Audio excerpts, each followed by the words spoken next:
ഇപ്പൊ നമ്മുടെ സോങ് മരിച്ചതോടെ അവൻ മരിക്കാനുള്ള കാരണം നമ്മുടെ ഗു എന്ന് പറഞ്ഞ് അവനെ പിടിച്ച് ജയിലിലാക്കും. അങ്ങനെ ആ കുറ്റബോധത്ത് നമ്മുടെ ഗു കുറെ ദിവസമായിട്ട് ഫുഡ് കഴിക്കാതിരിക്കുമ്പോഴാണ് ഇതറിഞ്ഞ് നമ്മുടെ ഫിറ്റായ കമാൻഡർ അകത്തേക്ക് വന്നിട്ട്, എടാ ഗു നീ എന്താ ഫുഡ് കഴിക്കാത്ത, ഇങ്ങനെ നീ കഴിക്കാതിരുന്ന മരിച്ചു പോകത്തില്ല എന്നിനെ കമാൻഡറും ചോദിക്കുമ്പോൾ ഇത് കേട്ട് ഗു ഒന്നും പറയാതെ അവന് സൈലന്റ് ആയിട്ടിരിക്കും. അപ്പോഴാണ് കമാൻഡറും, എടാ ഗു നീ വിചാരിക്കുന്നത് നീ കാരണോ സോങ് മരിച്ചെന്നല്ല, ഒരു പക്ഷെ നീ അങ്ങനെ വിചാരിക്കുവാണെങ്കിലും നീ ഇങ്ങനെ ഫുഡ് കഴിക്കാതിരുന്ന എങ്ങനെ, ഒരു പക്ഷെ ദൈവം നിന്നെ രക്ഷിച്ചത് നിന്റെ കൂട്ടുകാരനെ കൊന്നവനെ നീ പ്രതികാരം വീട്ടാനായിരിക്കും. നിനക്ക് അവരെയൊക്കെ തിരിച്ച് കൊല്ലണമെന്നില്ല, അതിന് നീ ജീവനോടാണ്, അതുകൊണ്ടെങ്കിലും നീ കഴുകി എന്നിങ്ങനെ കമാൻഡറും പറഞ്ഞിട്ട് പോകുമ്പോഴാണ് ഇത് കേട്ടതോടെ പെട്ടെന്ന് ഗുവും അവന് സോങ് കൊന്നവരെ തീർത്തളയാൻ വേണ്ടി ആ ദേശത്തെ ആ ഫുഡ് എടുത്ത് കഴിച്ചോണ്ടിരിക്കും. അങ്ങനെ 15 ദിവസം കഴിഞ്ഞ് നമ്മുടെ ഗുവും പുറത്തേക്ക് ഇറങ്ങുമ്പോഴാണ് അവനെ കാണാൻ വേണ്ടി എല്ലാവരും നിൽക്കുന്നത്. അതേസമയം നമ്മുടെ ഗുവും അവരോടൊന്നും പറയാതെ അവനെങ്കിൽ സൈലന്റ് ആയിട്ട് നടക്കുമ്പോഴാണ് പെട്ടെന്ന് നമ്മളെ ഷെന്നും തടഞ്ഞു നിർത്തിയിട്ട്, എടാ ഗു കമാൻഡറോട് ഞാനാ പറഞ്ഞ നീ അന്ന് വേറെ ദിശയിൽ കൂടെ പോയ കാര്യം, കാരണം മിലിറ്ററിക്ക് കുറച്ച് റൂൾസ് ഉണ്ട്, നീ അതൊന്നും കീപ്പ് ചെയ്യാതെ ചുമ്മാ ഇങ്ങനെ ചുറ്റിക്കറങ്ങിയെന്നുണ്ട് നമ്മുടെ ഒരു കൂട്ടുകാരും മരിച്ചുപോയി, ഒരു പക്ഷേ നിനക്ക് റൂൾസ് ഒന്നും കീപ്പ് ചെയ്യാൻ പറ്റത്തില്ലെങ്കിൽ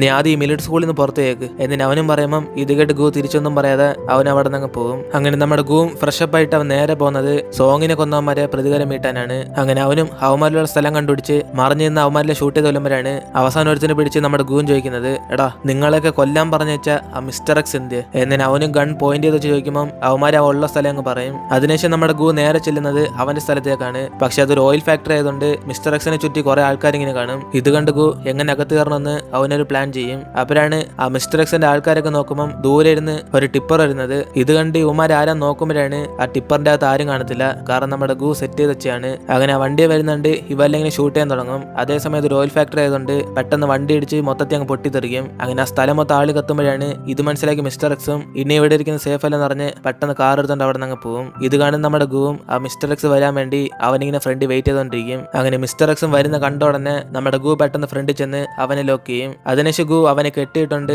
നേരെ പോകുന്നത് സീറാങ്ങിനെ കാണാനാണ്. കാരണം സീറാങ്ങിനും മിസ്റ്റർ എക്സിനും പരസ്പരം ഇഷ്ടപ്പെടാത്തറിഞ്ഞ് നമ്മുടെ ഗു അവളോട് ഒരു ഡീലിംഗ് നടത്തി കാണും. അതായത് മിസ്റ്റർ എക്സിനെ ഇവളുടെ പിടിച്ചു കൊടുത്ത അവൾ ഇനി തൊട്ട് നമ്മുടെ ഷെന്നിനും ചേട്ടൻ വാങ്ങിച്ച ആ സ്ഥലത്തിന് പ്രശ്നം ഉണ്ടാക്കത്തില്ലെന്ന്. അങ്ങനെ ഗു അവനെ കൊണ്ട് നിടുമ്പോഴാണ് നമ്മുടെ സീറാങ്ങും അവനെ കണ്ടതോടെ പെട്ടെന്ന് ഷൂട്ട് ചെയ്താൽ കൊല്ലും. അതിനുശേഷം ഗുവിനെ കണ്ടിട്ട് അവളും, ഗു നീ പറഞ്ഞ പോലെ മിസ്റ്റർ എക്സ് എനിക്ക് ഒരു വിരോധി തന്നെയാ, പക്ഷെ അതിനേക്കാളും വലിയ വിരോധി നീ എന്നിന് അവനോട് പറഞ്ഞിട്ട് പെട്ടെന്ന് അവളും അവളുടെ ആൾക്കാരോടെല്ലാം നമ്മുടെ ഗുവിനെ തീർത്താളാൻ പറയും. അങ്ങനെ അവളും പറഞ്ഞിട്ട് കാർ ഇരിക്കുമ്പോഴാണ് പെട്ടെന്ന് ഒരു സ്നൈപ്പർ വന്ന് അവളിങ്ങനെ ഷൂട്ട് ചെയ്യുന്നത്. ഇത് കണ്ട് നമ്മുടെ സീറാങ് ഞെട്ടിയിരിക്കും. അപ്പോഴാണ് പെട്ടെന്ന് നമ്മുടെ അക്കാഡമി പിള്ളേരെല്ലാം ചാടി മാസായിട്ട് അവളെ ലോക്ക് ചെയ്യും. അപ്പോഴാണ് അകത്തിരുന്ന് നമ്മുടെ ഗു മാസായിട്ട് പുറത്ത് വന്നിട്ട്, സീറാങ് നമ്മൾ തമ്മിൽ എന്ത് ഡീൽ ചെയ്താലും നീ എന്നെ കൊല്ലുമെന്ന് എനിക്കറിയാം, അതുകൊണ്ടാണ് ഞാൻ എല്ലാം പക്ക പ്ലാൻ ചെയ്ത് നിന്നെ തീർത്തളയാൻ വിചാരിച്ചു എന്നിന് അവനും പറയുമ്പം ഇത് കേട്ട് സീറാങ് ചിരിച്ചോണ്ട്, ഹോ നിങ്ങളൊക്കെ എന്നെ തീർത്തളയാനാ, എടാ ഇവിടെ ഞാനാ മെയിൻ, ഞാൻ ഇപ്പൊ വിചാരിച്ചാ നിങ്ങൾ എല്ലാരും തീർത്തളയാൻ പറ്റും എന്നിന് അവളും പറയുമ്പോഴാണ് നമ്മുടെ ഗു പെട്ടെന്ന് തലയെ കഴിക്കുന്നത്. അതോടെ പെട്ടെന്ന് വീണ്ടും ഒരു സ്നൈപ്പർ ഷോട്ട് ഒന്ന് കൊല്ലും. ഇത് കണ്ടതോടെ സീറാങ് മൊത്തം ഞെട്ടിപ്പോവും. അപ്പോഴാണ് ഗു വീണ്ടും മാസമായിട്ട്,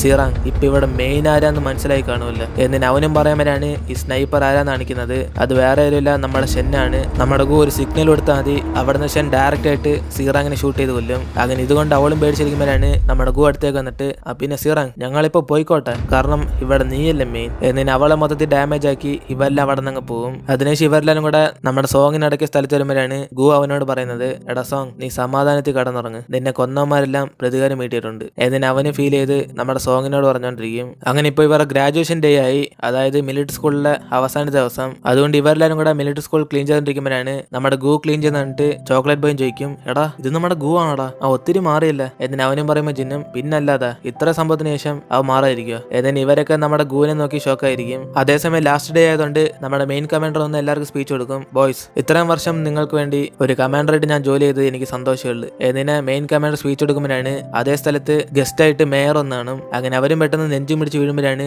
ഇത് കണ്ട് എല്ലാവരും ഷോക്കായിരിക്കും. അപ്പോഴാണ് മേയറിന്റെ കൂടെ ജോലി ചെയ്യുന്ന ഒരാളും വന്നിട്ട്, സാർ മേയർ കൊണ്ടുവന്ന റോയൽ സീൽ കാണാനില്ല എന്നിന് ഇവരെ അകത്ത് നിന്ന് നോക്കുമ്പോൾ ആ റോയൽ സീൽ നോക്കാൻ വേണ്ടി ഒരു കമാൻഡർ ഇന്നാണ്. അങ്ങനെ അവൻ അവിടെ മരിച്ച നിലയിലാണ് കാണുന്നത്. ഇത് കണ്ടിട്ട് ആ മേയറുടെ കൂടെ നിൽക്കുന്ന കമാൻഡറും, സാർ ആ റോയൽ സീൽ നോക്കാൻ നിന്ന കമാൻഡറിനെ കൊന്നിട്ടെങ്കിൽ മിക്കവാറും നിങ്ങളുടെ മിലിറ്ററി സ്കൂളിൽ പഠിക്കുന്ന ആരെയിലായിരിക്കും ആ റോയൽ സീൽ കട്ടുണ്ടായ, അതുകൊണ്ട് ഇവിടെ നിൽക്കുന്ന എല്ലാവരും ചെക്ക് ചെയ്യണം ഏതായാലും അയാളും പറയുമ്പോൾ ഇത് കേട്ട് നമ്മുടെ ഫിറ്റായ കമാൻഡറും തടയാൻ നോക്കും. അത് പിന്നെ ചെക്കിങ് ഞങ്ങളുടെ കമാൻഡർമാർ നോക്കിക്കോളും എന്നിനെ ഫിറ്റായ കമാൻഡറും നമ്മുടെ സിയെ രക്ഷിക്കാൻ വേണ്ടി പറയുമ്പോഴാണ് ഇത് കേട്ട അയാളും, ഇല്ല സാർ ഇത് ഞങ്ങളുടെ ടീം തന്നെ നോക്കണം എന്നിന് അയാളുടെ ആൾക്കാരെല്ലാം ചെക്കിങ്ങിന് ഇറങ്ങുമ്പോഴാണ് ഇത് കണ്ട് നമ്മുടെ സിയും അവരെല്ലാരും കൂടെ പേടിച്ചിരിക്കുന്നത്. കാരണം ചെക്കിങ് നടത്തിയ നമ്മുടെ സി ഒരു പെണ്ണാന്ന് കണ്ടുപിടിക്കും. അപ്പോഴാണ് അവരും നമ്മുടെ ഗൂനെ ചെക്ക് ചെയ്യാൻ വരുമ്പം പെട്ടെന്ന് അവന് അവരായിട്ട് വഴക്കുണ്ടാക്കി നമ്മുടെ സിയെ രക്ഷിക്കാൻ നോക്കും. അങ്ങനെ അവസാനം അവിടെ മൊത്തത്തിൽ പ്രശ്നമാകുമ്പോഴാണ് പെട്ടെന്ന് അവിടെയുള്ള കമാൻഡറും മുകളിൽ നോക്കി ഷൂട്ട് ചെയ്തിട്ട് അവരെല്ലാം നേരെ നിൽക്കാൻ പറയും. അപ്പോഴാണ് നമ്മുടെ ഫിറ്റായ കമാൻഡറും ഗുവിനോട് എടാ നീ ഇനി ഒന്നും ചെയ്യണ്ട എന്നിന് അവനോട് റിയാക്ഷൻ കൊടുക്കും. അപ്പോഴാണ് ഇനി രക്ഷയിലെന്ന് വിചാരിച്ച് നമ്മുടെ സി തന്നെ ഫ്രണ്ട് വന്ന് കമാൻഡർ എന്നെ ചെക്ക് ചെയ്യാൻ വേണ്ടി ഒരു ഫീമെയിൽ ഡോക്ടർ ആണ് എന്നിന് അവളും പറയുമ്പോഴാണ്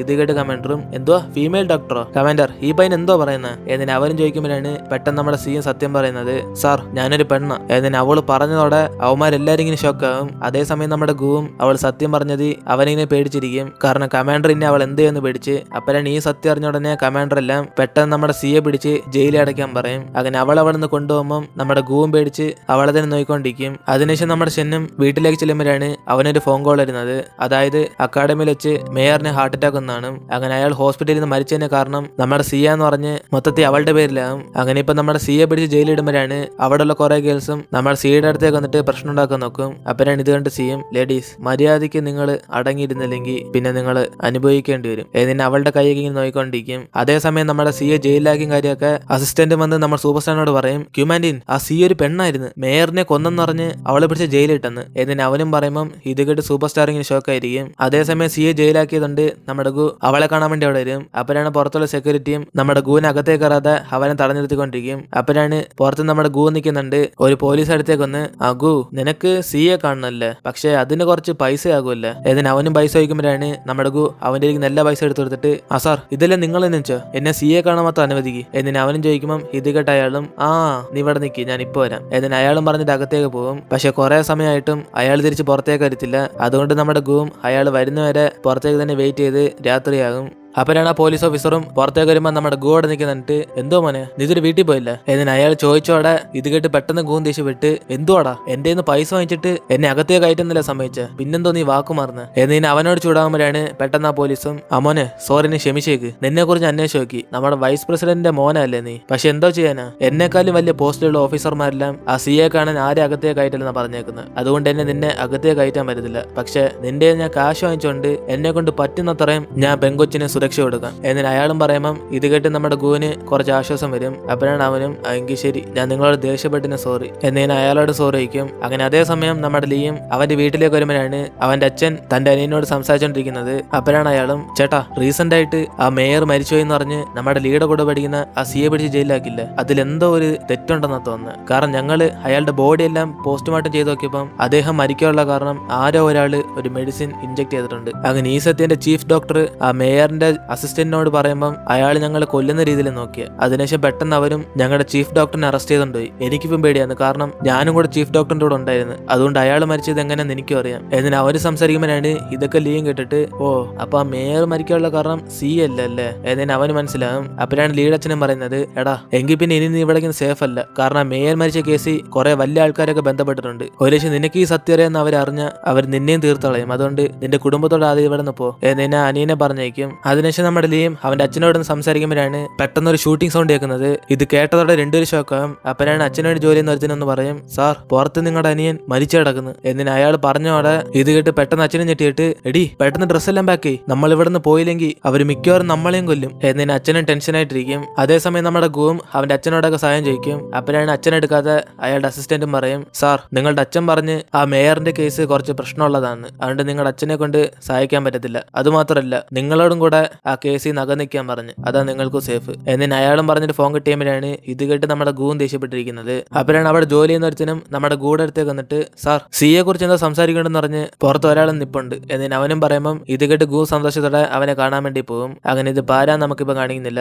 അതിനുശേഷം അടുത്ത ദിവസം നമ്മുടെ ലീ അവന്റെ ഫാമിലി ആയിട്ട് അവിടെ നിന്ന് പോകാൻ നോക്കുമ്പോഴാണ് ലീ മാത്രം ട്രെയിനിൽ കയറാതെ അവൻ അവിടെ നിൽക്കും. ഇത് കണ്ട് അവന്റെ അച്ഛനും എടാ ലീ എന്തുവാണ് നീ അകത്ത് കയറാത്ത വാ ട്രെയിൻ എടുക്കാറായി എന്നിന് അച്ഛനും വിളിക്കുമ്പോഴാണ് പെട്ടെന്ന് നമ്മുടെ ലീയും വിഷമിച്ചോണ്ട് ഇല്ലച്ച ഞാൻ ഇത്രയും കാലം നിങ്ങൾക്കൊരു നല്ല മകനായിട്ട് ജീവിച്ചോന്ന് എനിക്കറിയത്തില്ല. പക്ഷെ ഞാൻ ജീവനോടുള്ളവരെ നമ്മുടെ സമൂഹത്തിന് വേണ്ടി എന്റെ ജീവിതം ദ്വാനം ചെയ്യാൻ ഞാൻ തയ്യാറായി. ഞാൻ കാരണം നിങ്ങൾക്കൊരു വിഷമമുണ്ടെങ്കിൽ സോറി അച്ഛ. പക്ഷെ ഞാൻ ഒരു ആർസണൽ മിലിറ്ററി അക്കാഡമി പഠിക്കുന്ന ഒരു പയ്യന. എന്റെ സഹായം നമ്മുടെ നാടിന് ആവശ്യം. ഏതിന് അവരുടെ പോവാതെ നമ്മുടെ ലീയും അവന് ഫീലിങ്സ് എല്ലാം കൺട്രോൾ ചെയ്ത് ഡയറക്റ്റ് ചെല്ലുന്നത് ആ ജപ്പാൻകാർ സ്ഥലത്താണ്. ഇത് കണ്ട് അവരെല്ലാം നമ്മുടെ ലീ അടിക്ക് വരുമ്പോഴാണ് അവൻ അവർക്കെതിരെ ഇങ്ങനെ ഫൈറ്റ് ചെയ്യുന്നത്. പക്ഷെ ആ ജപ്പാൻകാർ കുറെ വാളെടുത്ത് നമ്മുടെ ലീയെ കുത്തി കീറും. അങ്ങനെ അത് സഹിച്ചോണ്ട് അതുകൊണ്ട് നമ്മുടെ ലീ വിട്ടുകൊടുക്കാതെ അവന്മാർക്കെതിരെ അവരും കഷ്ടിച്ച് ഫൈറ്റ് ചെയ്ത് അവസാനം ആ ജപ്പാൻകാരെല്ലാം തീർത്തളയും. പക്ഷെ അതേസമയം നമ്മുടെ ലീയുടെ ബോഡി ഫുള്ളും ചോരയായിരിക്കും. അങ്ങനെ പെട്ടെന്ന് അവനും തറ വീണിട്ട് ഒരു ചെറിയ ഫ്ലാഷ് ബാക്കിന് ഓർത്ത് വെക്കും. അതായത് നമ്മുടെ സോങ് മരിക്കുമ്പം അവ ലീയെ നോക്കി സല്യൂട്ട് ചെയ്തത്. അപ്പോഴാണ് ഇതാലോചിച്ചിട്ട് അവനും, എടാ സോങ്, അന്ന് എന്നെ രക്ഷിക്കാൻ വേണ്ടി നീ സ്വന്തം ജീവൻ തന്നെ ദാനം ചെയ്ത്, അതുകൊണ്ട് നിന്നെ കൊന്നവന്മാര് പ്രതികാരം ചെയ്യാൻ വേണ്ടി ഞാൻ ഇപ്പം മിക്കുള്ളവന്മാരും കൊന്നു നിർത്തറ. നീ വിഷമിക്കേണ്ട സോങ്, ഞാനും പെട്ടെന്ന് നിന്റെ കൂടെ തന്നെ വരും. ഇനിയെങ്കിലും ആ ജപ്പാൻകാർക്ക് മനസ്സിലാവും സ്വന്തം നാട്ടിന് പ്രശ്നം വന്ന നമ്മുടെ മിലിറ്ററി പയ്യന്മാര് എന്തായിരിക്കും പ്രതികാരം ചെയ്യുന്നതെന്ന്. എന്നിട്ട് അവനും പറഞ്ഞോണ്ട് അവിടെ തന്നെ മരിച്ചു പോകും. അങ്ങനെ അടുത്ത ദിവസം ഈ കാര്യം അറിഞ്ഞ് നമ്മുടെ മിലിറ്ററി സ്കൂളിൽ പഠിക്കുന്ന പയ്യന്മാരെല്ലാം നോക്കുമ്പോഴാണ് നമ്മുടെ ലീ അവിടെ മരിച്ചുപോയി കാണുന്നത്. ഇത് കണ്ട് ഇവരെല്ലാം വിഷമിച്ചാലും അവർ ഇമോഷൻ എല്ലാം കൺട്രോൾ ചെയ്ത് നമ്മുടെ ലീക്ക് ഒരു സല്യൂട്ട് കൊടുക്കും. അങ്ങനെ അതോടെ നമ്മളോട് ഇന്നത്തെ എപ്പിസോഡ് എടുത്തിരുന്ന് വീഡിയോ ഇഷ്ടപ്പെട്ട വീഡിയോ ലൈക്ക് ചെയ്തിട്ട് മറക്കാതെ നിങ്ങളുടെ ഫ്രണ്ട്സിന് ഷെയർ ചെയ്യുക. ഇനിയിപ്പോൾ നമുക്ക് അടുത്ത എപ്പിസോഡിൽ കാണാം.